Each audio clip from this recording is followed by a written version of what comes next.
మాతృదేవోభవ. అంకితమును గైకొమ్మ అంకము వైకుంఠమైన అమ్మ బ్రహ్మ.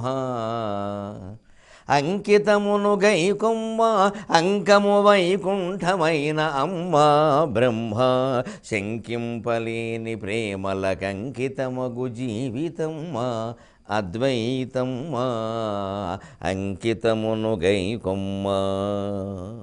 చతుర్విధ పురుషార్థాలు సాధించడానికి జ్ఞాన మార్గానికి మించింది లేదని అంతిమ నిశ్చయంగా మనకి తెలియజేస్తూ ఉన్న మహాభారత కథాశ్రవణం కోసం ఎదురు చూస్తూ ఉన్న భక్తి టీవీ ప్రేక్షక మహాశయులందరికీ కవి బ్రహ్మ ఉభయ కవి మిత్రుడు తిక్కన సోమయాజి రచించిన ఆంధ్ర మహాభారతము స్వర్గారోహణ పర్వానికి సాగుతున్న సామాజిక వ్యాఖ్యలో 1814వ భాగానికి స్వాగతం పలుకుతున్నాం.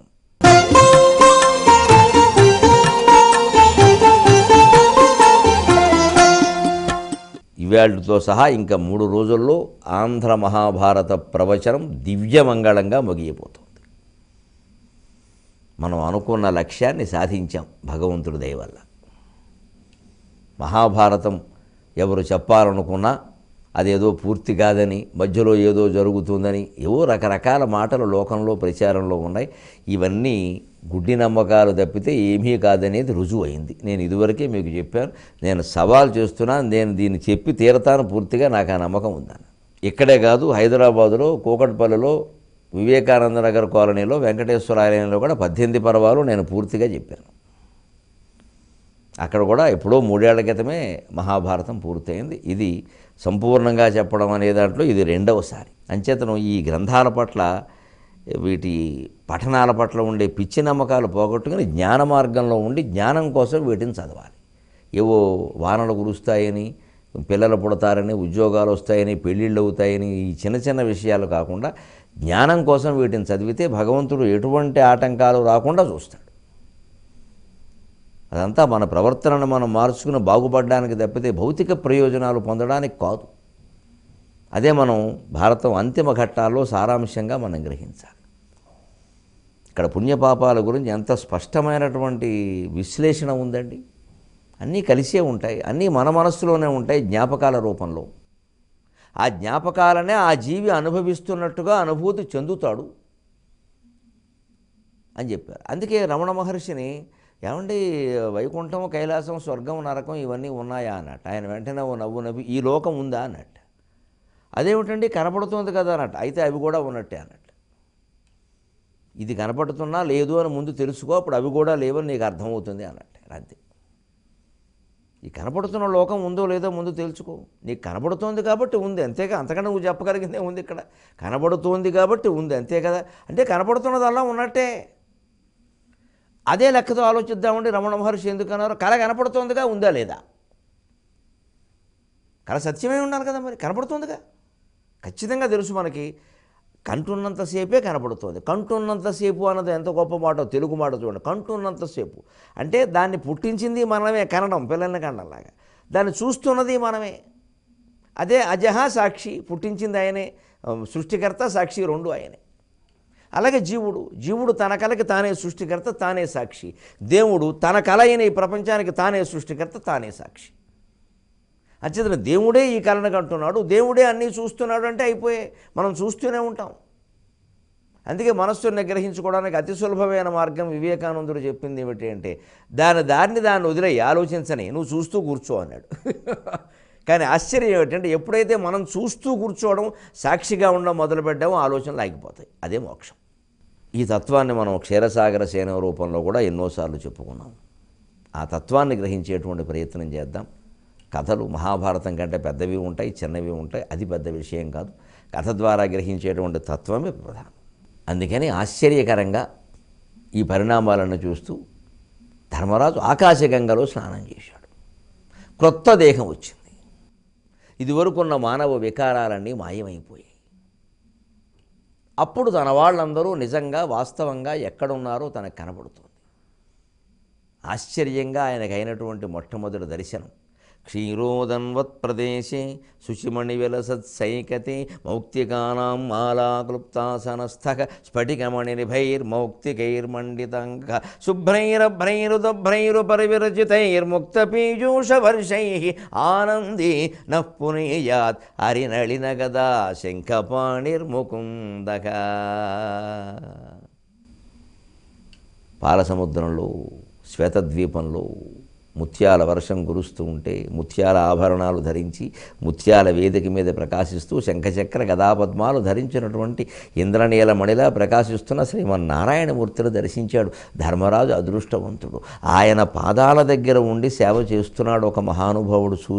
చూసి ఎవరు ఎవరు ఎవరు జలజాతాసన ముఖ్య దైవత శిరస్సంలగ్న కోటీర పంక్తులకు ఎవ్వాని పదబ్జపీఠి కడు నిగ్గుల్గోర్చు. తన తమ్ముడు అర్జునుడు ద్వారకా నగరానికి శ్రీకృష్ణుని సాయం నిమిత్తం వెళ్ళినప్పుడు మాట్లాడిన మాటలు, అక్కడ చేసినటువంటి స్తోత్రాలు ధర్మరాజు గుర్తొస్తున్నాయి. అయ్యో అయ్యో ఎంత అర్జునుడంటే ఇతన జలజాతాసన ముఖ్య దైవత శిరస్సంలగ్న కోటీర పంక్తులకు ఎవ్వాని పదబ్జపీఠికడు నిగ్గులు గుర్చు తత్సన్నిధి స్థలి గుర్చుండి భవంబు పావనముగా దైవారగావించి తత్సన్నిధి స్థలి గుర్చుండి భవంబు పావనముగా దైవారగా గావించి నా తొలి జన్మంబునగూడు పాపములను ఆందోళింపగా చేసెదన్.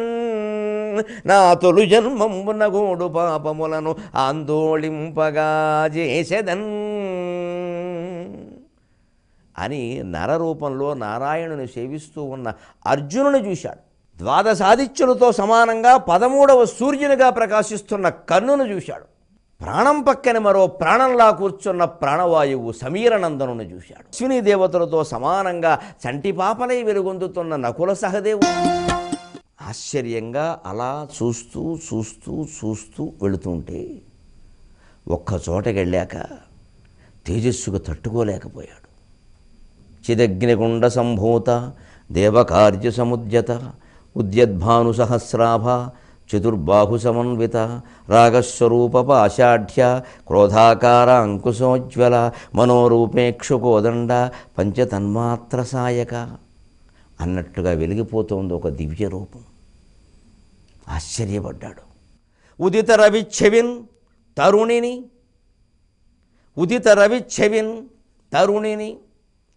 ఉద్ధత దీప్తిని ఉదాత్తమూర్తిని ఉదిత రవిచ్ఛవింతరుణిని ఉద్ధత దీప్తిని ఉదాత్తమూర్తిని ద్రౌపదిని అచొటెల్లను తన ప్రభన్ వెలుగొందగజేయుదాని ఉదిత రవిచ్ఛవిన్ తరుణిని ఉద్ధత దీప్తిని ఉదాత్తమూర్తి ద్రౌపదిని అచొటెల్లను తన ప్రభన్ వెలుగొందగజేయుదాని ఆ విదిత యశుండు చూచి మది విస్మయమందగ ఇంద్రుతోడ ఆ విదిత యశుండు చూచి మది విస్మయమందగ ఇంద్రుతోడ ఇమ్మదవతి ఎవరు ఆర్యజనమాన్య చరిత్ర ఎరుంగ చెప్పవే ఇమ్మదవతి ఎవరు ఆర్యజనమాన్య చరిత్ర ఎరుంగ చెప్పవే.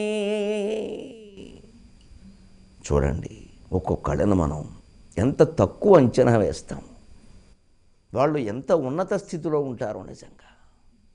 మన అంచనాలు చాలాసార్లు జీవితంలో బంధుమిత్రుల పట్ల కూడా తలకిందులైపోతూ ఉంటాయి. వీడు ఇలాంటి వాడు అనుకున్నాం, ఇలా అయిపోయాడేమిటి, ఇంతవాడవుతాడా అని ఆశ్చర్యపోతారు మన బంధువులు, మన మిత్రులే. వీడు అలా ఉంటాడనుకున్నాం, ఇలా మట్టి అయిపోయాడేమిటి, అది కూడా ఆశ్చర్యమే. అందుకే ఎవరి గురించి అంచనా వేయొద్దు, ఊహలు వద్దు, అపోహలు వద్దు. ఉన్నది ఉన్నట్టు ఒప్పుకోవాలి. ఆ క్షణానికి వారు మనతో ఎలా ఉన్నారో మన బుద్ధి శక్తి మేరకు తెలుసుకుని ఊహించి వారితో మనం ఎలా ఉండాలో నిర్ణయించుకోవడమే. వీరు ఇలాగే శాశ్వతంగా ఉంటారు, మంచిగా కానీ చెడ్డగా కానీ అనుకోవడం పొరపాటు. అప్పుడు అలా ఉన్నారంతే, ముందు ముందు ఎలా ఉంటారో మనకు తెలియదు. ఒకవేళ ముందు వాళ్ళ పరిస్థితి మారితే మనము మారతాం. ముందు బాగా ఉంటాడని భావించి ఇప్పుడు ఊరికే అడిగిన డబ్బులలా ఇచ్చేసేసి లక్షలు వాడిని దుర్వ్యసనపరుడు చేయడము తప్పే. ముందు చెడిపోతాడేమో అన్న భావంతో ఇప్పుడే బిగించి పారేసి వాడి పట్ల మనం పిసినుగొట్టుగా వ్యవహరించి వాడిని అపరాధ భావానికి గురి చేయడము తప్పే. ఇప్పుడు వాడు ఎలా ఉన్నాడు, కొడుకైనా కూతురైనా భార్య అయినా భర్త అయినా ఎవరైనా సరే ఇప్పుడు వారు ఎలా ఉన్నారు, ఇప్పుడు మనం వారితో ఎలా ఉండాలి రేపు సంగతి రేపు చూద్దాం. నిన్నకు నిన్నయేయగును నేటికి నేడగు రేపు రేపగు. జీవితం అంటే అంతే. నిన్నటి దుఃఖమిప్పటికి నిర్మల సౌఖ్యము రేపు సౌఖ్యము వెన్నదనంబు చెప్పగల వీరుడు లేరెల. జీవితం వనం నిన్నకు నిన్నయేయగును నేటికి నేడగు రేపు రేపగును. ఉన్నది ఉన్నట్టునుగును ఊహల పోహలు మనుగొమ్మికన్. సాగర ఘోషలో పద్యం ఇది. ఉన్నది ఉన్నట్టు తీసుకోవడమే ఎప్పటికప్పుడే. వారితో వారు మనతో ఎలా ఉన్నారు, మనం దాన్ని బట్టి ఎలా ఉండాలి అంతే. ధర్మాధర్మాలను కూడా ఈ విచక్షణ నిర్ణయిస్తుంది. ఆశ్చర్యం కదండి, ఇంతమందిని గుర్తుపెట్టేశాడు తేలిగ్గా. అంత వెలుగొంతున్నాడు కర్ణుడే అన్నాడు. ఎందుకంటే ఈయనకి మళ్ళీ ఈ దివ్య శరీరం ధరించాక ఈ బంధాలు ఉండకూడదు, కానీ వాళ్ళు కావాలని ఇచ్చారు ఈ శక్తినికి. ఇదో మానవులు కొంతమందికి దివ్య దృష్టి ఇచ్చినట్టే ఈ దేవశరీరం పొందిన వాళ్ళు కొంతమందికి పూర్వబంధాలు గుర్తించగలిగిన మానవ దృష్టి ఇస్తారు. అంచేత దివ్య దృష్టి గొప్పదైతే మానవ దృష్టి కూడా గొప్పదే. ఈ లోకంలో ఆ దృష్టి రావడం ఎంత కష్టమో ఆ లోకంలో ఈ దృష్టి రావడం కూడా అంతే కష్టం. వెరసి రెండు ఒకటే విషయం అది. మానవలోకం దేవలోకం అనుకోకల, రెండు ఒకటే, రెండు భ్రమలే. నిజమైతే రెండు నిజాలే. అందుకని వాళ్ళే ఈయనకి మానవ దృష్టిని ఇచ్చారు. లేకపోతే దివ్య శరీరాన్ని ఆకాశగంగలో మునిగాక పొందినటువంటి ధర్మరాజుకి ఈయన కర్ణుడని ఈయన ఇంకొకరిని గుర్తించే అవకాశం లేదు. ఆ దృష్టి ఉన్నాక కూడా ద్రౌపదీదేవిని గుర్తించలేకపోతున్నాడు అంటే ఆవిడ అంత గొప్పది. ఈ పాండవులందరూ కాళ్ళకి దండాలు పెట్టవలసిన స్త్రీ. ఇప్పుడు కూడా ధర్మ సందేహాలు అడిగాను, ద్రౌపది ఐదుగురిని ఎందుకు చేసుకుందండి ఎవరిని అడిగితే ఈసారి మూతి పగలగొట్టేయండి, నా పేరు చెప్పి పగలగొట్టాడు, ఏమైనా కేసు ఎడితే నాది పూచి. ఇక ఇంతకంటే మనకు సందేహాలు ఎంత వరకు. ఆవిడేమిటో ధర్మరాజు కాదు, తిక్కన గారు కాదు, వ్యాసుడు చెబుతున్నాడు స్వయంగా. ఉదిత రవి చెవిన్, సూర్యకాంతి సరిపోవట్లేదండి ఆవిడ కాంతి ముందు సూర్యకాంతి సరిపోవట్లే. అంటే ఉద్యద్భాను సహస్రాభ, 1000 మంది సూర్యులతో సమానంగా ప్రకాశిస్తుంది అనమాట. తరుణిని అయినా సుకుమారంగానే ఉంది. ఉజ్వల ఉద్ధత దీప్తిని, బ్రహ్మాండమైన తేజస్సు. ఉదాత్తమూర్తిని అయినా ఉదాత్తంగానే ఉంది, చల్లగా తెల్లగా తల్లి. ద్రౌపదిని అచోటెల్లను, చక్కని ప్రయోగం చేశారు సర్వనామాల్లో మా తిక్కనగా. అచోటు అచటు అచ్చటు ఇచటు ఇచోటు ఇచ్చోటు ఎచటు ఎచోటు ఎచ్చటు ఇవన్నీ ఉంటాయి. అన్ని ప్రభృతుల సర్వనామంబులు అన్న బాల వ్యాకరణ సూత్రంలో ఉంటాయి. అది పడేశారు ఇక్కడ మా ప్రాణం తీయడానికి. అచోటెల్లను తన ప్రభన్ వెలుగొందగజేయుదా అని ఆ చోటు మొత్తాన్ని, ఆ ప్రదేశం మొత్తాన్ని తన కాంతితో ఆవిడే వెలిగిస్తోంది. ఆవిడ ఉంటే వేరే దీపం అక్కర్లా, ద్రౌపదీదేవే స్వయంగా దీపం. ద్రౌపది పేరు పెట్టడానికి కూడా మన పిల్లలకి ఆలోచన చేస్తాం. మనం పేరు పెట్టమని నేను అండంలో ఎప్పటికీ పెడితే ఆక్షేపణ చేస్తారమ్మ, కానీ ఆవిడ పట్ల చులకన భావాన్ని మనం పూర్తిగా మానుకోవాలి, తగ్గించుకోవాలి, అసలు రహితం చేసుకోవాలి. చాలా గొప్ప స్త్రీ ఆవిడ. నేను మొదటి నుంచి ఆవిడ్ని లలితా సహస్రలో నామాలతో పోల్చే వర్ణిస్తున్నాను. మీరు పాత భాగాలు గుర్తు చేసుకోండి దయచేసి. ఖచ్చితంగా ఆవిడ గౌరీదేవి యొక్క స్వరూపం, లలితాదేవి యొక్క స్వరూపం. ఇప్పుడు చెబుతాడు తర్వాత వ్యాసుడే ఆ విషయాన్ని. ఉదిత రవిచ్చవింతరణి ఉజ్వల దీప్తిని ఉదాత్తమూర్తిని ద్రౌపదిని అచొటెల్లను తన ప్రభన్ వెలుగొందగజేయుదానిని ఆ విదిత యశుండు చూచి, ఉజ్వలమైన కీర్తి కలిగిన ఆ ధర్మరాజు చూచి మది విస్మయమందగా ఆశ్చర్యపడ్డాడు. అంటే ఈయన దేవశరీరంలో ఉన్నా మానవ దృష్టితో ఉన్నా కూడా గుర్తించలేనంత తేజస్సుతో ఉంది ఆవిడ, మానవాతీతంగా దేవాతీతంగా కూడా. అది విశేషం. ఈయన మానవుడుగా ఉండి పూర్వపు శరీరంతో ఉంటే ద్రౌపదీదేవిని గుర్తింపలేకపోతే ఆశ్చర్యం కలగదు. కానీ దేవశరీరంతో ఉండి కూడా గుర్తించలేకపోతున్నాడంటే అంతకంటే ఉన్నతమైన తేజస్సు. పోనీ వీడు గుర్తించడానికి వీలుగా పూర్వబంధం గుర్తొచ్చే విధంగా మానవ దృష్టి ఇచ్చినా కూడా గుర్తించలేకపోతున్నాడంటే అంతకంటే అతీతమైన తేజస్సు. అది లలితాదేవికి తప్ప మరెవరికి సాధ్యమండి. విదిత యశుండు మది విస్మయమందగా ఇంద్రుతోడ ఈ మదవతి ఎవరయ్యా ఇంత అతిశయంగా ఉంది ఈవిడ. ఆర్యజనమాన్య చరిత్ర ఎరుంగగే చెప్పవే. ఆర్యజనమాన్య ఈవిడెవరు ఉంటే నీ భార్య జనమాన్య అన్నాడు ఆయన. ఇంత అమాయకుడు అయితే ఎలాగా ఇన్నేళ్ళు కాపురం చేసి నీ భార్య జనమాన్య, ఆర్య జనమాన్య అని నన్ను అంటావేమిటే, నీ భార్య జనమాన్య గుర్తించమా. అయ్యి బాబోయ్ నమస్కారం అని అప్రయత్నంగా ధర్మరాజు యొక్క 2 చేతులు ఈవిడతో మనం కాపురం చేసాం. అప్పుడప్పుడు నీళ్ళ గదిలో నీళ్లు పెట్టమన్నాం కూడా ఎంత తప్పు అన్నాడు ఆయన. నీళ్ళు పెట్టావా, చెంబెట్టావా లేదా, సరిగ్గా ఉన్నాయా లేదా, నీళ్ళు వేడిగా ఎందుకు లేవు అనేక అనేక రకాల కేకలు వేసేసాం. ఇల్లాల పాపం ఎంత సేవ చేసిందో, ఒకరికా ఐదుగురికి చేసింది, ఇలాగ ఎక్కడ ఏ లోటు రాకుండా. విరాట పర్వంలో చెబుతుంది కోడల సేవల గురించి. భర్తలకు సేవ చేసే విషయంలో దాసీల చేత ఒక్క సేవ కూడా చేయించలేదు. అరణ్యవాసం అజ్ఞాతవాసాలు కాదు. ఇంద్రప్రస్థంలో 23 సంవత్సరాలు మహారాణిగా ఉన్నప్పుడు కూడా ఆవిడ ఆ పని చేయలేదు. ఆవిడ చేసింది స్వయంగా. భార్యాభర్తలు ఒకరికొకరు చేసేటువంటి పరిచర్యలనేవి స్వయంగానే చెయ్యాలి. నౌకర్లను పెట్టి చేయించడం చాలా పొరపాటు. ఏమో మీ అయ్యగారికి టీ ఇవే, తర్వాత చాలా ఇస్తారు, వేషాలు వేయకూడదు, ఇమ్మని అనకూడదు, ఆవిడే ఇవ్వాలి స్వయంగా టీ. అప్పుడే అది అనుబంధం.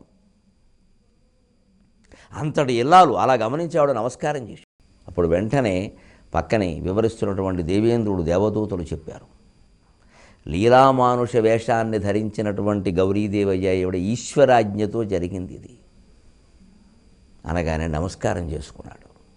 అక్కడి నుంచి ముందుకు వెళ్ళి తన తమ్ముళ్లతో పాటుగా వసువుల స్థానంలో ఉన్నటువంటి భీష్ముడిని చూశాడు.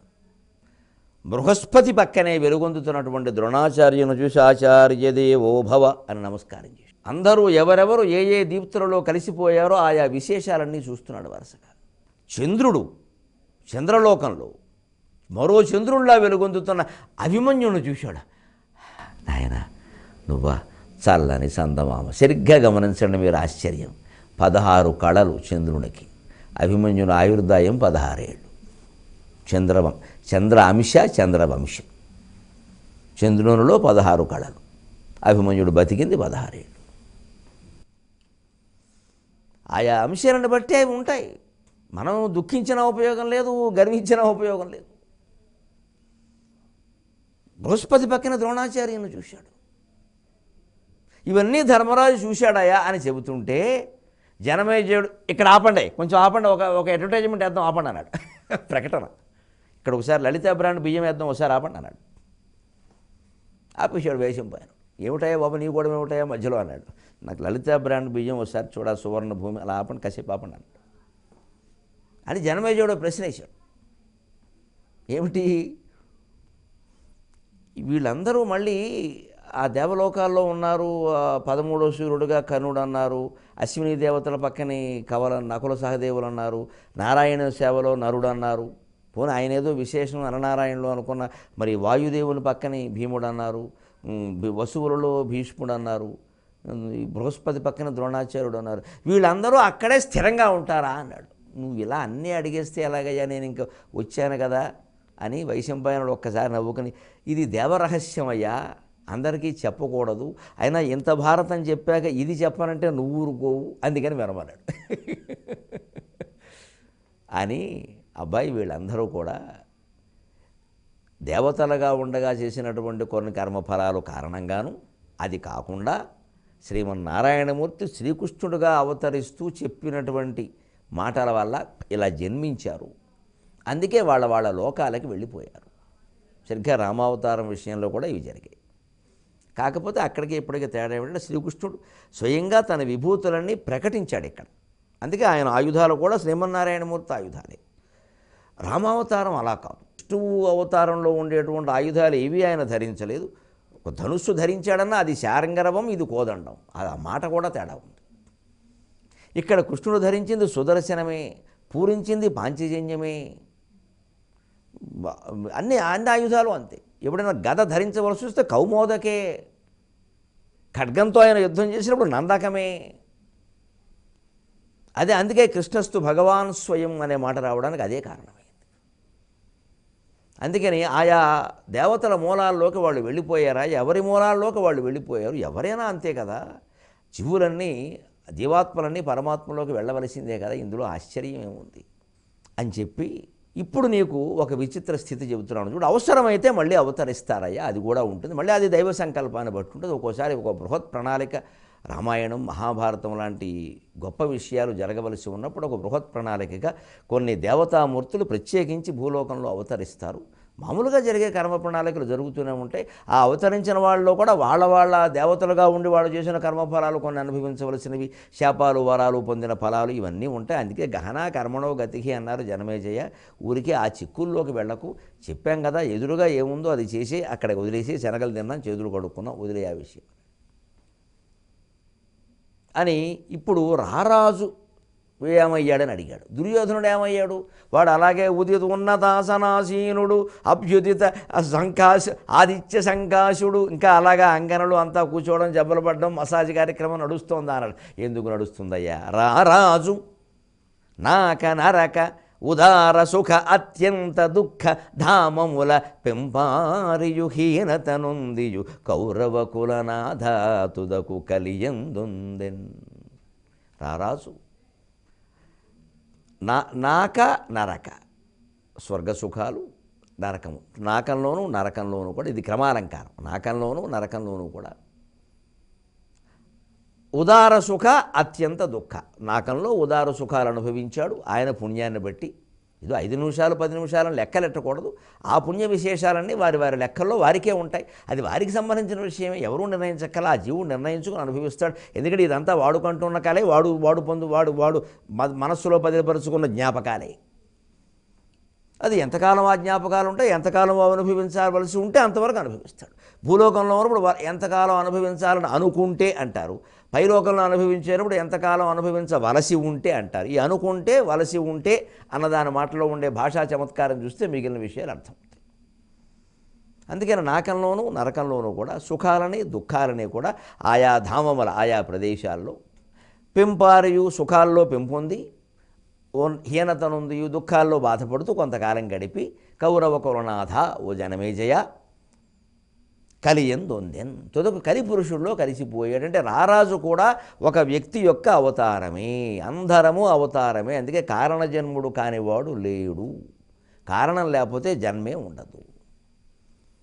ఆ కారణం దేవతల కారణమా, రాక్షసుల కారణమా, మానవుల కారణమా, మనమే కారణమా, అది వేరే విషయాలు. ఈ దేవ మానవ రాక్షస లక్షణాలన్నీ సత్వరజస్తమో గుణాలే. సత్వగుణ ప్రధానమే దేవత్వం, రజోగుణ ప్రధానమే మానవత్వం, తమోగుణ ప్రధానమే రాక్షసత్వం. నిజానికి ఈ 3 మనలోనే ఉన్నాయి. అదే 3 పాయలు, అదే త్రిగుణాత్మకత, అదే ప్రకృతి, అదే 3 అంకె. అందుకే అన్ని భాషల్లోనూ 3 అంకె ఒకలాగే ఉంటుంది ప్రపంచంలో, లిపిలో కూడా.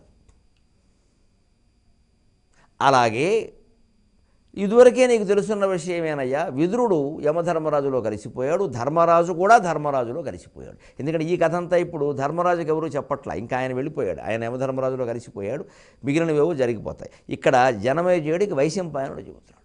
విదురుడు యమధర్మరాజులో కలిసినట్టే ధర్మరాజు కూడా పూర్ణాంశగా యమధర్మరాజులో కలిసిపోయాడయ్యా. రుక్మిణీదేవి స్వయంగా లక్ష్మీదేవిలో కలిసింది. అష్టమహిషులు అష్టలక్ష్మీ స్వరూపాలలో లీనమయ్యారు. 16,000 మంది గోపికలు అప్సరసల్లో లీనమయ్యారు. వారి వారి యొక్క శాపకర్మలు, పాపకర్మలు, పుణ్యకర్మలు అన్నీ సమాప్తమయ్యాయి. కాబట్టి ఇలా అందరిలోనూ కలిశారు. మళ్ళీ అవసరమైతే అందరూ పుడతారయ్యా. ఈ కర్మలేవి అయిపోయాయనుకోవద్దు. స్వర్గంలోనూ నరకంలోనూ ఉన్నారని చెబుతున్నాను కానీ మోక్షాన్ని పొందారని మాత్రం చెప్పలేదు. ఆ విషయం దృష్టిలో పెట్టుకో అన్నాడు. ఈ రకంగా మహాభారత కథని వైశంపాయన మహర్షి జనమేజయునికి సర్పయాగ సందర్భంలో చెప్పాడు. అది విన్నటువంటి ఉగ్రశ్రవుడు అనేటువంటి సూతిని పుత్రుడు దీన్ని నైమిషారణ్యంలో శౌనకాది మహర్షులకు చెప్పాడు.